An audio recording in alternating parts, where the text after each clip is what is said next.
శ్రీ కార్తీక పురాణము 22వ అధ్యాయం ప్రారంభం. పురంజయుడు తీర్థయాత్రలు చేయుట, వైకుంఠానికి చేరుకొనుట.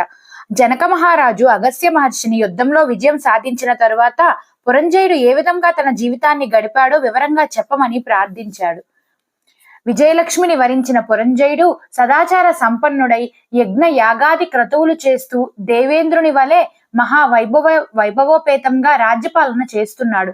విష్ణు భక్తితో కూడినందువలన సత్వగుణ సంపన్నుడై ప్రకాశిస్తున్నాడు. శ్రీహరిని ఏ ఏ కాలాలలో ఏ విధంగా అర్చించాలో తెలుసుకుని ఆ విధంగా ఆరాధించేవాడు. ఎక్కడెక్కడ ఏ ఏ క్షేత్రాలు భక్తవరదుడై హరి ఏ ఏ రూపాలలో వెలిసి అనుగ్రహిస్తున్నాడో యాత్రికులను మునులను అడిగి తెలుసుకునేవాడు. సదాచారులలోనూ సత్పురుషులతోనూ పేరెన్నక గన్నవాడై ప్రముఖుడై విరాజిల్లుతున్నాడు. ఎప్పుడు అవకాశం దొరికిందా ఏ క్షేత్రానికి వెళ్లి శ్రీహరిని సేవించుకుందామా అని నిరంతరం పరితపించేవాడు. ఆ విధంగా కొంతకాలం గడిపాడు పురంజయుడు. ఒకరోజు ఆకాశవాణి, రాజా పురంజయ, కావేరీ నదీ తీరంలో శ్రీరంగం అనే పుణ్యక్షేత్రం ఉంది. అక్కడ శ్రీహరి శ్రీరంగనాథుడు అనే పేరుతో వెలసిల్లుతున్నాడు. భక్తజనుల మనసులోని కోరికలను తీర్చి భక్త కోటిని తరింపచేస్తున్నాడు.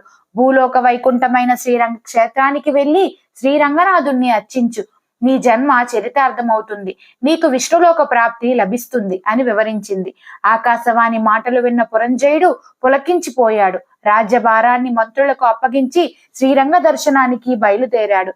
ఆ దారిలో చిన్న చిన్న క్షేత్రాలను సందర్శిస్తూ పుణ్యతీర్థాలలో స్నాన సంధ్యా వందనాలు చేస్తూ అచ్చడి దేవతామూర్తులను ఆరాధిస్తూ దాన ధర్మాలను చేస్తూ శ్రీరంగం వైపుగా ప్రయాణిస్తూ కావేరీ నదీ తీరానికి చేరుకున్నాడు.